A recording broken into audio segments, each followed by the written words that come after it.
Hi hello friends, welcome back to our channel Madhuri ideas. నేను మీ మాధురిని అండి. ఈరోజు మన ఛానల్లో చాలా సులభంగా చాలా టేస్టీగా డ్రై ఫ్రూట్స్ లడ్డూలని చేసుకుందామండి. ఇంతకుముందు మన ఛానల్లో కొన్ని డ్రై ఫ్రూట్స్ లడ్డూలని చేసుకున్నాం కదా.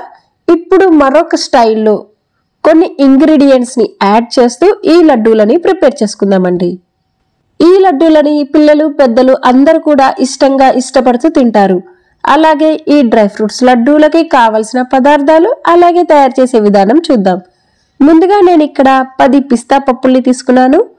అలాగే జీడిపప్పు, బాదం పప్పు రెండు కూడా ఈక్వల్ క్వాంటిటీలో తీసుకున్నాను. ఈ రెండు కలిపి చూస్తే 1/2 కప్పు వరకు తీసుకోవాలి.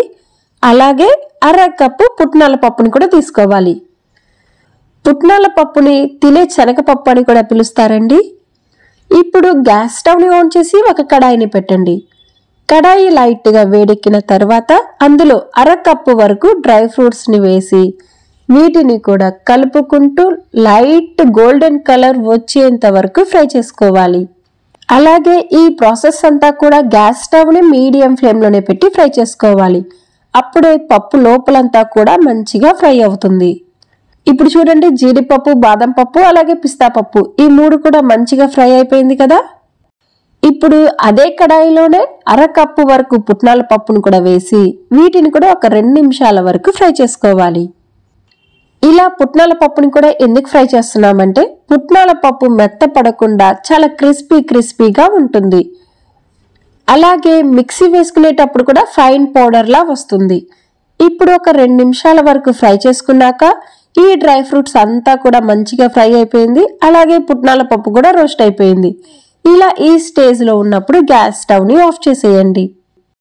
అలాగే ఈ డ్రై ఫ్రూట్స్ అంతటిని ఒక ప్లేట్లోనికి తీసుకొని వీటిని పూర్తిగా చల్లారనివ్వాలి. అలా చల్లగా అయిన తర్వాత ఒక పొడిగా ఉన్న మిక్సీ జార్ని తీసుకొని అందులో ఈ పప్పు దినుసులు మొత్తాన్ని వేసుకుందాం.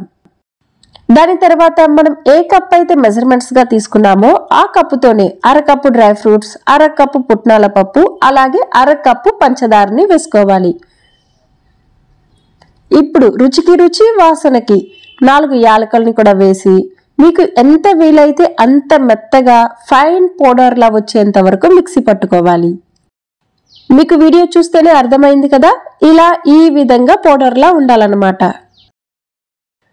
ఇప్పుడు ఒక మిక్సింగ్ బౌల్ తీసుకొని అందులో మిక్సీ వేసుకున్న ఈ పౌడర్ మొత్తాన్ని వేసుకుందాం.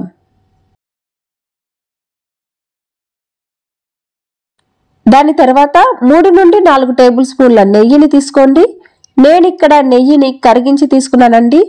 మీరిక్కడ నెయ్యిని ఒకేసారి పోయకుండా ఫస్ట్ ఒక 2 టేబుల్ స్పూన్లు పోసుకొని మిక్స్ చేసుకోండి. దాని తర్వాత మరొక 2 టేబుల్ స్పూన్లు నెయ్యిని పోసి మిక్స్ చేసుకోండి. నెయ్యి అంతా పిండికి పట్టేలా బాగా కలుపుకోవాలి. ఈ రెసిపీకి మాత్రం నెయ్యి అనేది ఎక్కువగా పట్టదండి, ఎందుకంటే జీడిపప్పు, బాదం పప్పులోనే ఆయిల్ అనేది ఉంటుంది కనుక నెయ్యి అనేది ఎక్కువగా పట్టదు. ఇలా నెయ్యి అంతా పిండిలో బాగా మిక్స్ అయిన తర్వాత కొంత పిండిని ఇలా చేతితో తీసుకొని ఒత్తుకొని చూడండి.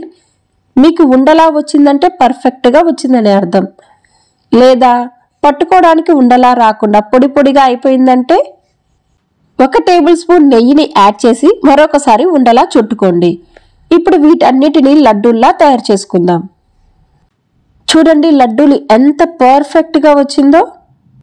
ఈ సంక్రాంతి పండక్కి మీరు కూడా మీ ఇంట్లో ఇలా పిండి వంటకాలు చేసి దేవుడికి నైవేద్యంగా ప్రసాదంగా పెట్టవచ్చు. అంతేనండి, డ్రై ఫ్రూట్స్ లడ్డూలని ఎలా ప్రిపేర్ చేయాలో చూసాం కదా. అయితే మీరు కూడా మీ ఇంట్లో ట్రై చేసి మీకు ఎలా వచ్చిందో కామెంట్ సెక్షన్లో తెలపండి. ఈ వీడియో కనుక మీకు నచ్చినట్లయితే లైక్ చేయండి, మీ స్నేహితులకి మరియు బంధువులకి షేర్ చేయండి. మన ఛానల్ని మొదటిసారిగా చూస్తున్న వారు సబ్స్క్రైబ్ చేసి పక్కనున్న బెల్ బటన్ని ప్రెస్ చేయండి. మళ్ళీ మరొక మంచి రెసిపీతో కలుసుకుందాం. అంతవరకు సెలవు. Bye bye.